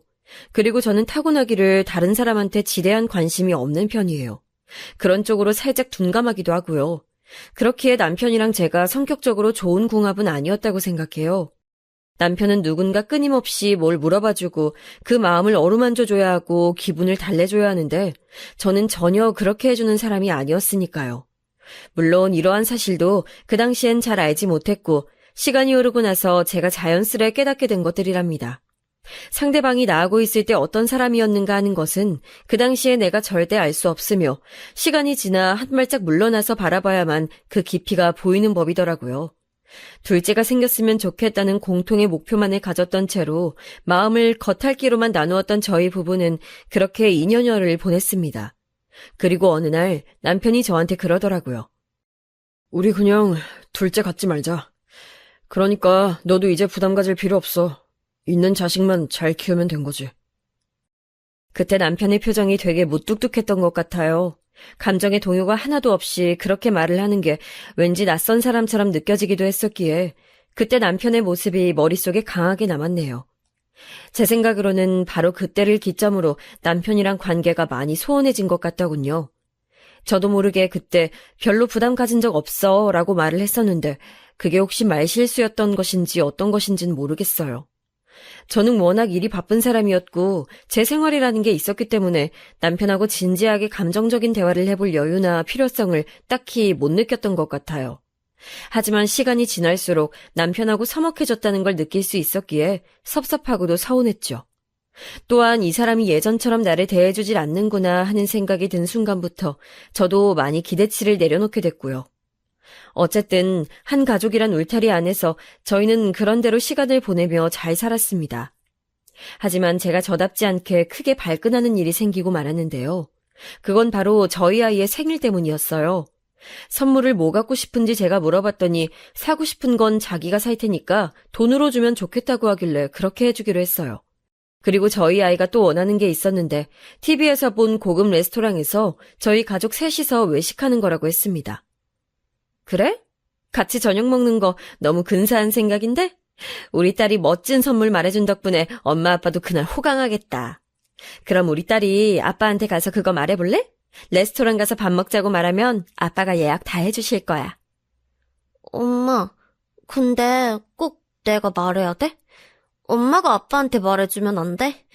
어차피 내가 말하나 엄마가 말하나 본론은 똑같은 거잖아. 그러니까 엄마가 말해주면 좋겠는데. 에이, 그래도 생일 당사자가 원하는 선물을 직접 말하는 거랑은 다르지. 우리 딸이 애교스럽게 가서 말해봐. 분명히 아빠가 엄청 좋아하시면서 우리 딸이 해달라는 거 해줄 테니까. 아이가 직접 자기 아빠한테 가서 부탁하는 걸 꺼려하길래 저는 사춘기의 여파라고 생각했어요. 그 작년 생일에도 저는 하필 너무 바빴던 데다가 아이도 생리통이 심해서 어영부영 넘어갔었거든요.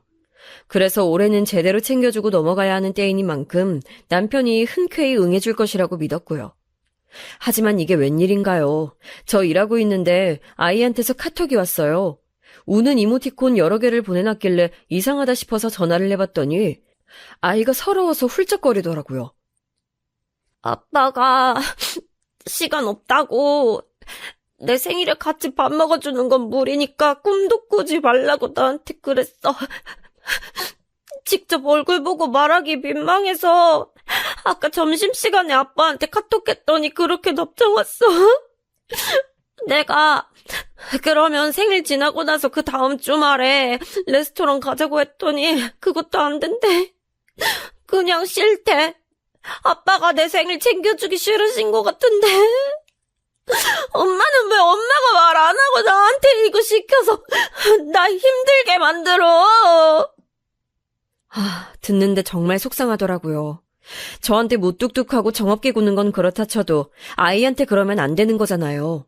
공부 잘하고 똑똑한 저희 아이가 우는 소리를 들으니까 가슴이 찢어졌죠. 제가 화가 나서 남편한테 바로 연락했어요. 아이한테 그런 식으로 거절한 거 맞냐고 물었더니 당당하게 맞다고 대답하더군요. 애한테 어쩜 그럴 수가 있어. 그리고 자기가 하는 일이 뭐 그렇게 바쁘고 힘들다고 애 생일도 못 챙겨준다고 그래. 거절하더라도 조금 부드럽게 해줄 순 없었어? 다짜고짜 왜 화를 내? 너답지 않게. 애가 벌써부터 겉멋들어서 연예인들 간다는 고급 레스토랑에 눈독 들이고 거기서 생일 저녁 먹고 싶다고 하는데 그걸 부모로서 따끔하게 교육시켜주는 게 맞지? 애가 10원 한 장을 안 벌어봤는데 돈의 가치를 알기나 하겠어? 자기 무슨 소리 하는 거야? 애가 돈을 왜 벌어야 되는데? 학교 가서 공부만 하면 되는 애야. 돈은 내가 벌고 자기가 벌잖아. 마땅히 애가 여유로운 생활 누렸으면 해서 우리가 열심히 돈 버는 거 아니었어? 그렇게나 레스토랑이 싫으면 딴 데로 예약해. 가격대 조금 낮은 곳으로 가면 되겠네. 됐어. 이미 기분 다 망쳤는데 가긴 어딜 간다고 예약을 하래. 둘이서 모녀끼리 오붓하게 시간 즐겨. 난 빠질 테니까. 이때 너무 화가 나서 머리 뚜껑이 열리는 기분이었어요. 딸아이는 사춘기가 왔어도 자기 엄마 아빠랑 잘 지내보고 싶어서 노력 중이고 저희 눈치 살피는 게 뻔히 보이는데 저는 그런 딸이 가끔은 너무 예민하고 민감한 성정을 타고났다는 생각도 했었고요. 굳이 저렇게 자기 부모 눈치 보고 분위기 살필 필요까지 있나 싶어서요. 그런데 알고 보니까 딸아이가 맞았던 것이죠. 눈치를 살펴야 할 만큼 남편이 가정 안에서 비정상적인 태도를 취하고 있었던 거예요. 저야 매사 비슷비슷하게 살아서 몰랐지만 성장하던 아이의 눈에는 그런 게 다 보였나 봐요. 자기 아빠가 자기한테 깊은 애정이나 관심이 없다는 것도 본능적으로 감지하고 있었던 걸지도 모르겠어요. 결국 아이 생일날 저랑 둘이서 저녁을 먹었고요. 실컷 쇼핑도 시켜줬어요. 기뻐하던 아이가 제 입에서 남편 얘기가 나오니까 금세 주눅드는 게 보였죠. 다음엔 아빠도 꼭 불러서 우리가 쇼핑 기사로 부려먹자. 알았지, 우리 딸? 엄마가 앞으론 아빠가 우리 딸한테 시간 많이 낼 수 있도록 만들어 볼게. 아니야, 엄마. 그러지 마. 나 때문에 혹시라도 엄마랑 아빠 싸우게 될까 봐. 나는 그게 걱정되고 싫어. 아빠보단 엄마가 돈도 많이 벌고 더 바쁜 것 같은데 나한테 시간을 내주는 건 아빠가 아니라 엄마잖아. 이게 뭘 의미하는지 나도 알아? 모르는 나이 아니야. 너무 속상했네요. 그 이후로는 남편이 어떻게 행동하는지 유심히 관찰하게 됐던 것 같아요. 저는 원래 일상이 철저히 제 중심이었고 아이의 안위가 우선이었다면 좀 더 이제 포괄적으로 집안을 둘러보게 된 거였죠. 참고로 저희 집엔 일하시는 아주머니가 한 분 계셨기 때문에 웬만한 집안일은 그분이 다 하셨네요. 남편이 어떠한가 지켜봤더니 저한테 하는 표정이나 말투가 늘 시큰둥했어요. 그러다가 제가 잔소리라도 시작할라 치면 귀찮다는 듯이 고개를 휙 돌려버렸고 그도 아니면 대놓고 아예 눈을 감아버리는 식이었죠. 저하고는 소통을 안 하려고 드는 사람처럼요. 그리고 아이한텐 정말로 무관심했습니다.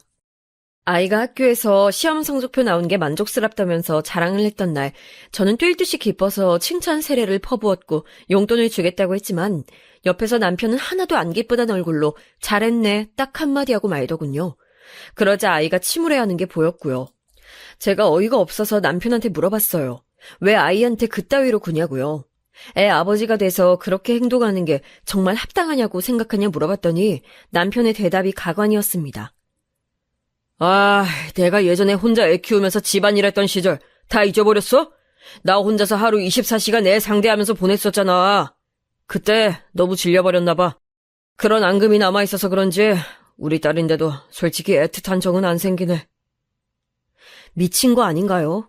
자기 핏줄인데 그거 잠깐 혼자서 독박 육아했었던 게 그렇게나 억울해서 앙금이라는 표현까지 쓴다고요? 도저히 믿어지지가 않았습니다. 제가 너무 기가 막혀서 어쩔 줄 몰라 하니까 남편은 자기가 귀찮아서 자기 속마음을 쉽게 안 털어놓는 사람인데 이왕 털어놨으니 할 말을 해야 한다면서 황당한 발언을 또 추가했어요. 아기 때 키워봤어야 정이 가지, 안 그래? 걸음마 떼고 말문 트이고 뛰어다니고 처음 글자 익히고 그런 걸 실시간으로 다 옆에서 지켜봤어야 애틋한 마음이 생겨나는 거잖아. 근데 우리 애는 그 시기에 양가 어른들 손에 자랐으니 내 딸은 맞긴 한데 가끔은 생각이 참 복잡하다. 듣자 하니까 자기 아주 이상한 생각을 하고선 말을 하는구나. 아니 거기까진 내가 이해 안 돼도 그렇다고 쳐볼게. 근데 오늘처럼 애가 학교에서 성적 잘 받아왔다고 그거 자랑하는데 찬물을 끼얹는 건 도대체 왜 그러는 거야? 빈말이나마 칭찬해주고 응원해줄 수 있는 거잖아. 이건 성의의 문제라고. 왜 그렇게 무신경하게 굴어? 애한테 상처 주고 싶어서 환장한 사람 같아. 무신경하게 살아온 건 넌데 왜 내가 그런 소리 들어야 하는지 모르겠다. 야, 그리고 애가 지 엄마 머리 닮아서 공부 잘하는 거 뻔한데 내가 거기서 무슨 공이 있다고 괜히 나서겠어? 내 머리 안 닮았으니까 성적도 전교에서 노는 거겠지. 그래, 잘 됐네. 자기 엄마 닮아서 대학도 좋은 데 갈 테고. 멋지다 아주. 뭐? 자기 지금 설마 자기 자식 질투하는 건 아니지? 나는 내 남편이 그 정도로 추한 남자는 아닐 거라고 믿어? 야, 그만하자. 너랑 얘기만 했다 하면 아주 머리가 아파. 피곤하다고. 도대체 남편이 뭐가 속에서 골마있길래 저러는지 이해가 안 갔어요. 확실한 건 저희 가정엔 커다란 균열이 생겨 있다는 것이었죠. 그 이후로 저는 이따금씩 이 결혼을 유지해야 하는 이유가 뭘까 회의감을 느꼈습니다. 그래놓고선 남편은 또 저랑 아이한테 내 마누라, 내 딸이라는 소리는 잘만 했었고요. 가장 어이없는 부분이라고 한다면 저희 친정 부모님 앞에선 세상에서 둘도 없는 착한 사위라는 걸 표방했다는 거예요. 제가 친정 엄마한테 요새 남편이랑 좀 안 좋다 이런 식으로 언지를 했었거든요. 그래서 친정 엄마가 남편한테 한 소리 하셨었는데 남편은 놀랍도록 무조건 자기 잘못이라면서 수긍을 했습니다. 그래놓고선 말만 번지르르하게 하고 정작 자기 모습에서 바뀌는 건 없었죠. 진지하게 남편한테 우울증 같은 거라도 있나 이런 추측을 하고 있었을 시기였어요. 제가 무심코 남편의 휴대폰을 받다가 비밀을 알게 됐습니다. 차라리 단순한 권태기, 사람이 살다 보니까 변한 것 이런 이유이길 바랐는데 아니었어요. 바람이었어요. 남편은 바람이 난 것이더군요. 다른 여자가 있었기 때문에 마음이 늘 콩밭에 가 있어서 그랬던 것이었어요. 제가 왜 이렇듯 단순하고 1차원적인 이유를 염두에 둬본 적이 없었느냐고요? 그건 아마도 제 자신이 바람 한번 피워볼 생각조차 못해본 위인이라 그랬던 것 같네요. 저부터가 바람의 비읍자에도 관심이 없는 사람이니 당연히 제 배우자도 그럴 거라고 막연하게 생각을 해왔던 거예요. 맹추 같았죠. 상대는 남편보다 8살 연하의 여자였고요. 남편이랑 그 상간녀가 나눈 대화방을 제가 확인해봤는데 정말 역겨웠습니다. 뻔히 처자식이 있는 남자인 걸 상간녀가 처음부터 알고 그 만남을 시작했던 것이더라고요. 그리고 남편한테 보낸 사진을 보니까 전부 다 노출이 심각했습니다. 차마 글로 옮겨졌기에도 끔찍한 수준의 음담패설이 난무했고요. 보는 것만으로도 정신이 아득해지더군요. 너무 억울했어요. 부부의 연을 맺고 나서 다른 데로 눈을 돌려본 적이 없었던 저였기에 진짜 억울해서 미칠 것 같았어요. 저는 맹세코 남편 외의 남자가 결혼하고 나서 한 번도 저한테 있어본 역사가 없었거든요. 저는 이렇게 살았건만 어째서 남편은 상간녀와 추접스러운 행각을 뒤에서 이어갔던 건지 원망 이전에 이해가 안 되더라고요. 저희 부부의 첫 만남, 그 시작을 주도했던 건 제가 아니라 남편이었어요. 20대 초반의 나이에 저는 인생 첫 남자친구를 만들었는데 연애를 잘 이어가다가 의견 차이로 싸운 뒤 헤어지게 됐어요. 첫 이별을 겪고 방황하던 그 틈에 다가왔던 남자가 바로 남편이었죠. 저에게 엄청 적극적으로 밀어붙였었고요. 참고로 남편은 저보다 2살 연상입니다. 그때 남편은 군대를 다녀온 직후였는데 자기 말로는 여자가 고프다고 했었네요. 군대 가기 전에 만난 여자친구가 있었는데 금세 헤어졌다고 말을 했었죠. 나 군 복무 마칠 때까지 기다려줄 줄 알았는데 배신하더라. 다른 남자를 만났더라고. 정말 충격적이었어. 그렇게 지조 없는 여자는 다신 만나고 싶지 않아. 난 아직 여자를 전혀 모르는 몸이고 키스도 안 해봤어. 너한테 내 모든 걸 바치고 싶은데 넌 어때? 난 너처럼 강렬한 느낌이 드는 여자는 태어나서 처음 봐. 남편은 돌려 말하는 법 없이 적극적으로 저한테 들이댔고 첫 이별에 방황하던 때이기도 했던 저는 우왕좌왕하다가 남편이 이끄는 대로 넘어가 버렸어요. 정식으로 사귀게 된 지 3달 정도 지났을 때였는데요. 남편의 자취방에서 술을 마시게 됐었죠. 거기는 당시에 남편이 자기 친구랑 사는 집이었는데 그 친구가 자기 본가에 가는 바람에 남편이 혼자 있었던 주말이었네요. 저는 그 시기에 주말을 가리지 않고 공부하느라 미친 듯이 바빴는데 남편이 화를 내면서 자기랑 연애하는 거 맞냐고, 왜 자기를 외롭게 방치하냐고 저한테 따지길래 미안하기도 하고 조금 답답한 마음에 남편이 부르는 대로 거길 찾아갔던 거예요. 그날 술을 너무 많이 마셔서 필름이 끊겼었고요. 그러더니 학기 중에 몸이 좀 안 좋아졌어요. 공부하느라 무리를 했나 싶었건만 임신이었던 거죠.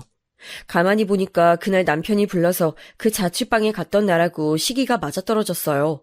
임신 사실에 너무 혼란스러웠는데 친정아빠는 그런 저에게 불같이 화를 내셨죠. 어디서 지저분하게 몸을 막 굴리고 다니냐면서 너 같은 딸 둔 적 없다며 무섭게 제 뺨을 때리셨습니다.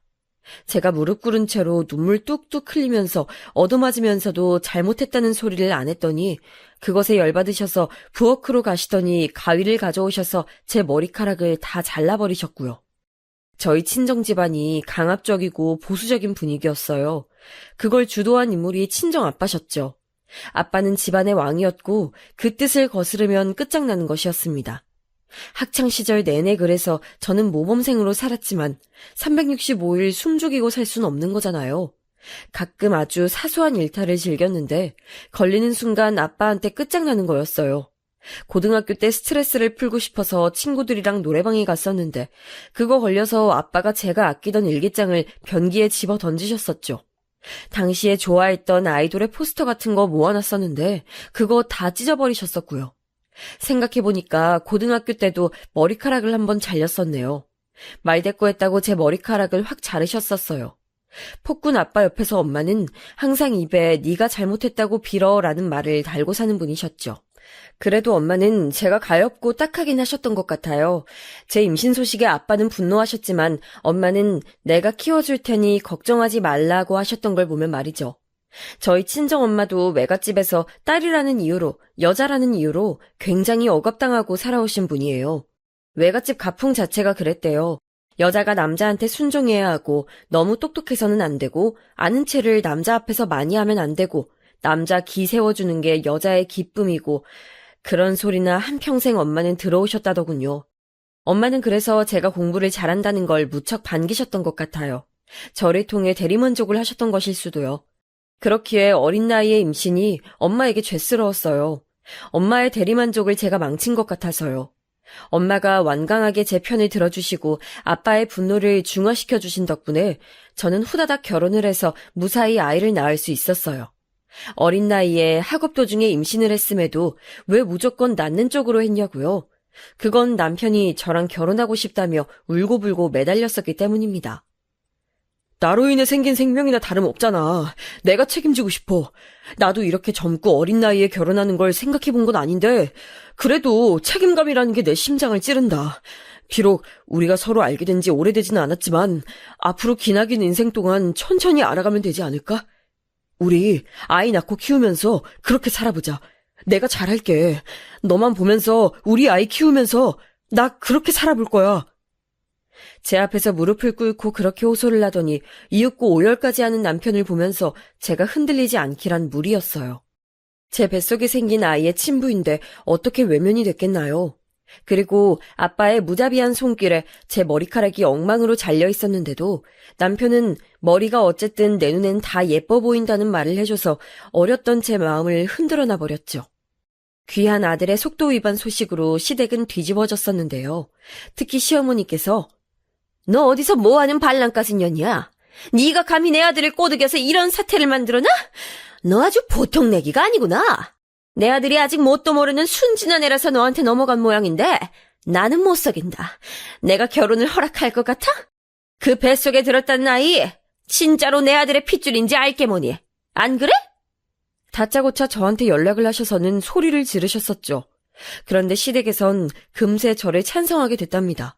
시어머니의 만행을 알게 된 남편이 화들짝 놀라서 자기 식구들한테 저를 정식으로 소개시켜줬었거든요. 그러자 그때부터 당장 시어머니께서는 저에게 사과하실 계획, 그리고 빠른 결혼 준비 진행을 짜기 시작하셨답니다. 뭐라고? 의대생?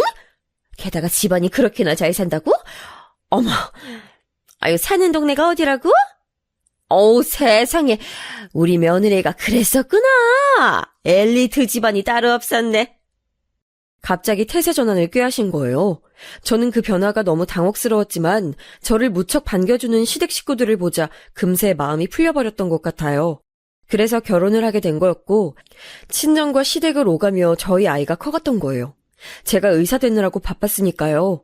오래 연애를 한 것도 아닌데 너무 급하게 아이가 생겨서 했던 결혼, 제가 평범한 직업군에서 살짝 벗어나 있는 의사라는 직종에 몸을 담고 있어서 남편하고는 여러모로 차이가 있었기 때문에 부부간의 관계가 끈끈하지 못했던 건 맞아요. 서로 타이밍이 어긋나서 진심이 전해지지 않았던 시기도 있었고요. 하지만 어쨌거나 저에게 남은 평생을 운운하며 저와 아이만 바라보겠다고 맹세했던 쪽은 남편이었잖아요. 그런 사람이 어떻게 저질스러운 발언이나 서슴지 않고 하는 상간녀랑 바람을 피울 수가 있나요? 도저히 용납이 안 됐습니다. 이거 다 뭐야? 자기 휴대폰에서 나온 이 불륜 증거들, 이게 뭔지 어디 설명해봐. 가짜는 핑계라도 내가 궁금해서 한번 들어봐 줄 테니까. 아이, 왜 남의 휴대폰을 멋대로 봐? 잠금 걸려있는데 그걸 무슨 수로 풀어서 확인한 거야?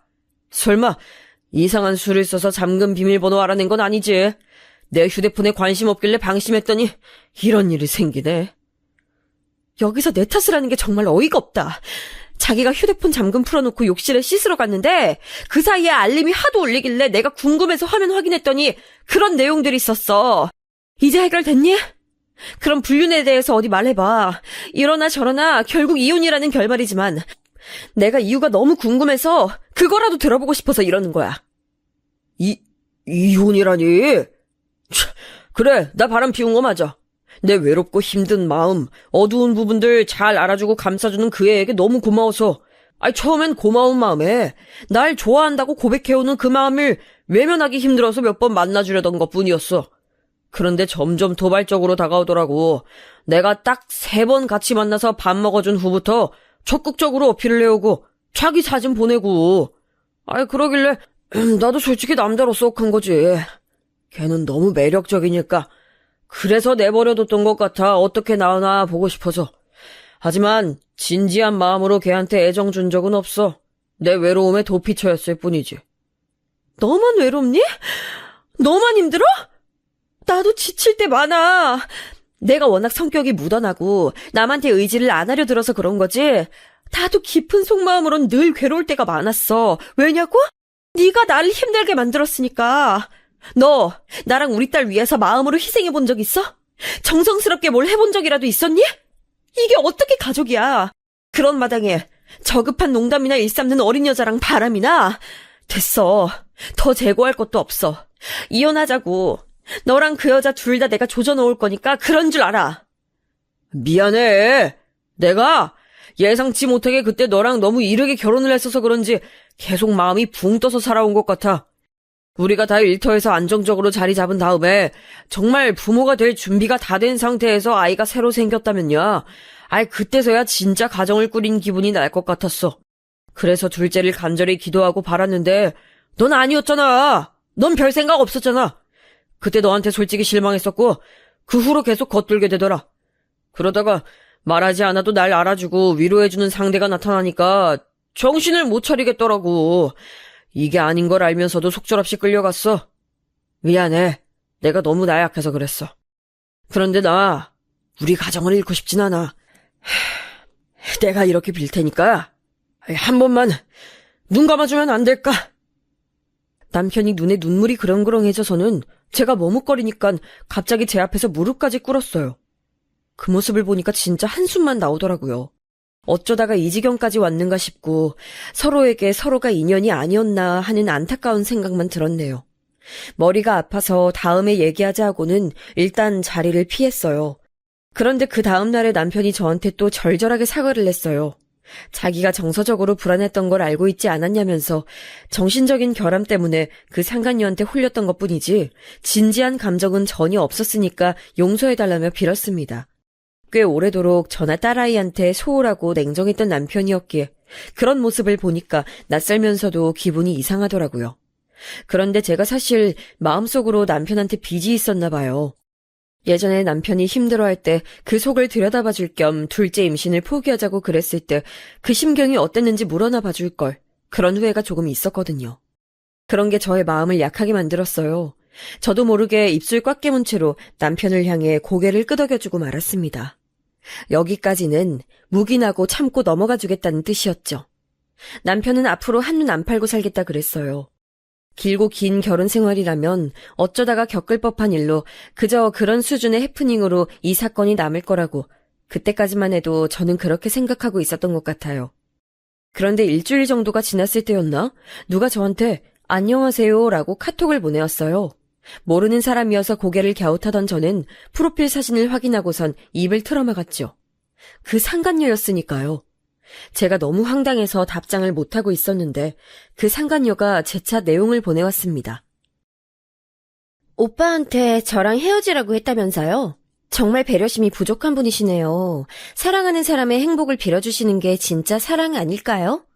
전 그렇게 생각해요. 딸 하나 있다고 유세 부리면서 오빠 발목 잡는 거 너무 추하세요.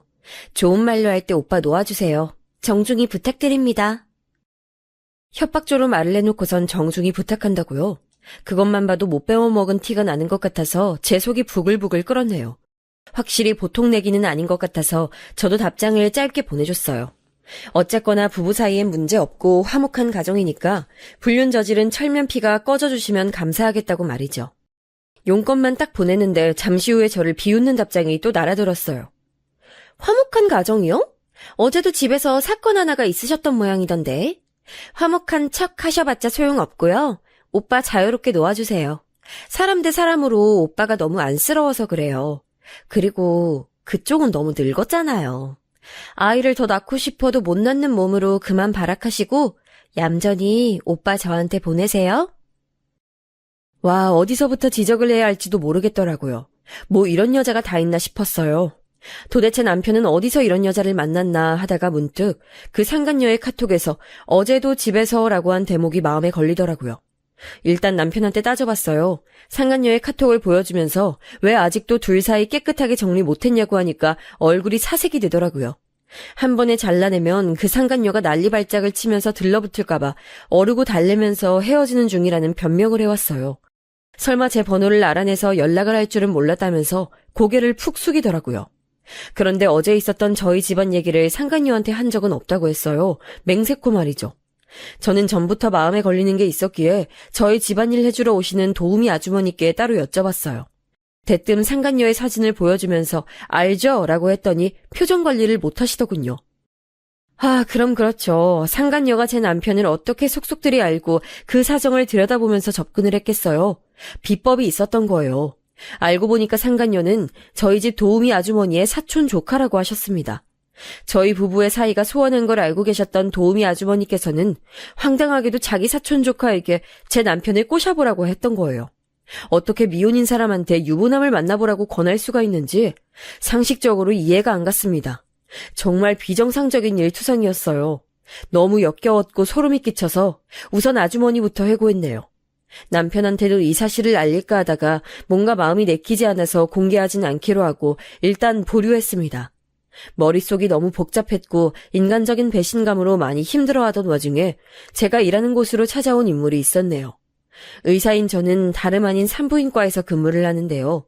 그 미친 상간녀가 환자로 찾아온 것입니다. 저는 초진 환자의 이름과 생년월일을 보고도 아무 예상 못했어요. 상상조차 못한 상황이었으니까요. 그런데 극심한 생리통 때문에 원인을 찾으려고 왔다는 초진 환자의 얼굴을 본 순간 제가 얼어붙었죠. 그 상간녀임을 알아보지 못할 수가 없었으니까요. 진짜 살면서 별의별 일을 다 겪는다는 생각에 주먹이 꽉 쥐어졌네요. 영업용 미소를 애써 지으며 상간녀에게 물었습니다. 환자분, 생리통이 심해서 오셨다는데 맞나요? 주 증상을 우선 말씀해 주시겠어요? 사실 생리통이 심하긴 한데 참을 수 있을 정도라서요. 그리고 한동안은 생리를 안 할 것 같아요. 산부인과 온 김에 저 임신했는지 한번 보고 싶은데 봐주실 수 있나요? 네? 지금 임신이라고요? 맞아요. 제가 아무래도 오빠 아이를 임신한 것 같아요. 제가 건강해서 그런가? 아니면 누구누구보다 어려서 그런가? 임신이 잘 되나 봐요. 아직 테스트기는 안 해봤는데 제 느낌이 임신이네요. 2달째 생리를 건너뛰었거든요. 선생님이 한번 어떤지 봐주세요. 제 뱃속의 아이가 잘 크고 있을까요? 제잘제잘 떠드는 상간녀 앞에서 순간 표정 관리가 안 되더라고요. 그러다가 2판 4판이다 싶어서 봐주겠다고 했습니다. 초음파 한번 보자고 했지요. 서로가 서로를 알고 있음에도 말로는 티를 내지 않고 기싸움하며 의사와 환자로 만난 상황이 어처구니가 없어서 코미디처럼 느껴지기도 했던 것 같아요. 그만큼 현실감이 없었죠. 초음파를 보던 저는 어떤 사실 한 가지를 금세 알아차렸어요. 그때 제 표정을 살피던 상간녀가 태연하게 이런 말을 하더군요. 사랑하는 남자의 아기를 낳아주지 못하는 것만큼 여자로서 비참하고 눈물 나는 일이 또 있을까요? 선생님께서는 설마 아이를 가지고 싶으신데 못 가지신 경험 같은 거 없으시겠죠? 산부인과 선생님이신데 설마 그런 일은 없으셨을 거라고 믿어요. 보아하니 제 과거를 다 알고 있기에 그런 소리를 나불대는 게 분명했어요. 둘째 임신을 기다렸었지만 끝내 임신이 안 됐었으니까요. 굳이 저를 찾아와서 자기랑 제 남편이 깊은 관계라는 것도 직접 보여주고 싶었던 상간녀에게 제가 심각한 표정을 지어 보이며 말해줬습니다. 환자분, 이거 어떡하죠? 너무 놀라지 말고 들으세요. 네? 왜요? 무슨 안 좋은 일이라도 있는 건 아니죠? 아기 심장이 뛰지 않네요. 아마 3일에서 4일 전에 심장이 멈춘 것 같은데요. 유산입니다. 제 말이 끝나기가 무섭게 상간녀가 벌떡 일어나더니 비명을 질렀어요. 그럴 리가 없다면서 저한테 삿대질을 하더니 눈물 고인 눈으로 저를 노려보더라고요. 당장이라도 쌍욕을 뱉고 싶어하는 눈치였는데 목 끝까지 차오른 울음을 참느라 그럴 수 없는 모양으로 보였죠. 제가 이런저런 설명을 해줬는데도 전혀 듣지 않고 오열을 하더라고요. 자꾸만 거짓말이야 라는 말만 반복하면서 머리를 흔들어댔어요. 그러더니 일순간 정신이 확 들었는지 눈물 콧물 훔치며 제 앞에서 도망가 버렸습니다. 뭐 이런 일이 다 있나 싶었네요. 기가 막혀서 쓴웃음이 지어지는데 반면에 가슴이 차갑게 가라앉는 제 자신이 느껴졌어요. 저는 남편에게 이혼하자며 재선언을 했습니다. 남편은 또 제 앞에서 무릎을 꿇었죠. 정말 미안하다. 맹세코 딱 한 번 그의 앞에서 정신을 잃었었는데 설마 임신으로 이어질 줄은. 하늘이 노해서 뱃속 아이가 떠나갔나 봐. 장애물도 사라졌으니 우리 가족끼리 그냥 다시 잘 살면 되지 않을까? 그 입 제발 닥쳐. 널 만나서 내 인생이 꼬였다는 사실을 난 이제 오롯이 인정하기로 했어. 너만 없었으면 난 더 잘난 인생 살았겠지. 이제라도 너 없이 살래. 우리 딸하고 둘이서 걱정 없이 편하게. 알았어. 정 그렇다면 내가 깨끗이 사라져 줄게. 재산 반반 깔끔하게 나누고 끝내자. 무슨 개소리야? 결국 네 본론은 그거였구나. 나한테 이혼당하고 털릴까봐 그게 겁이 났던 거지? 내가 이럴 줄 알았어.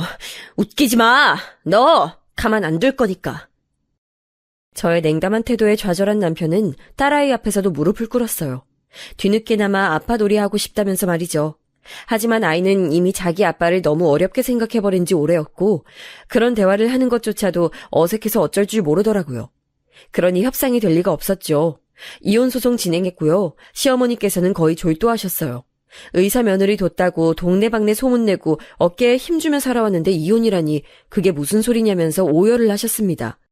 저한테 참고 살라면서 헛소리 하시길래 남편의 불륜 증거를 보여드렸어요. 그 상간녀의 역겨운 음담패설을 보신 시어머니께서 눈이 돌아가셨고 그 아들 사랑 지극하신 분이 남편의 등짝을 후리고 머리통을 때리셨지요. 사실상 시댁 쪽의 가족 회사에서 일하고 있었던 남편은 그곳에서도 쫓겨났어요.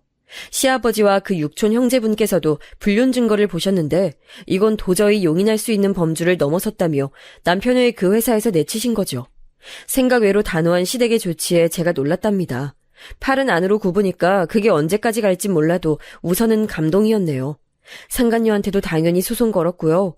남편과 둘이서 왠지 애틋해진 것 같길래 제가 남편한테 숨겨왔던 사실을 밝혔어요. 상간녀가 저희 집 도우미 아주머니의 끈아풀이었던 걸 말이죠.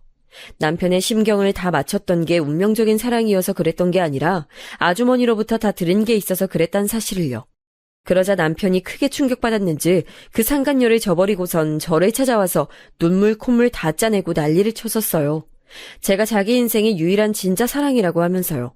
그런 진심 진작에 보여줬다면 얼마나 좋았을까요? 하지만 이미 늦은 뒤였죠. 돈 잘 버는 의사 아내를 둬서 경제적인 풍요를 누리는 게 얼마나 호사인지도 모르고 그저 자기 아내랑 딸이 공부머리 잘난 걸 못마땅해 하고 가정에 마음 안 두고 한눈이나 팔고 그랬던 사람이니 결국 자기 자리를 찾아간 거라고 생각이 들었어요. 상간녀가 저한테 자필로 반성문을 써서 보냈는데 그 허접한 내용을 보니까 더 상종할 가치도 못 느꼈네요. 감성팔이하지 말고 철저히 법대로 해결하자고 말을 해줬더니 상간녀가 또 눈물을 질질 짜면서 용서해달라고 빌더군요. 남편이랑은 완전히 쫑났다고 그랬어요. 그러게 후회할 짓을 왜 했을까요? 결국 남편이랑 완전히 이혼해서 남남이 됐고요. 저는 아쉽지 않게 조건들을 잘 챙길 수 있었네요. 아이가 부모 이혼으로 의기소침해할 줄 알았는데 딱히 그렇지 않고 오히려 점차 밝아지고 있어서 다행이에요.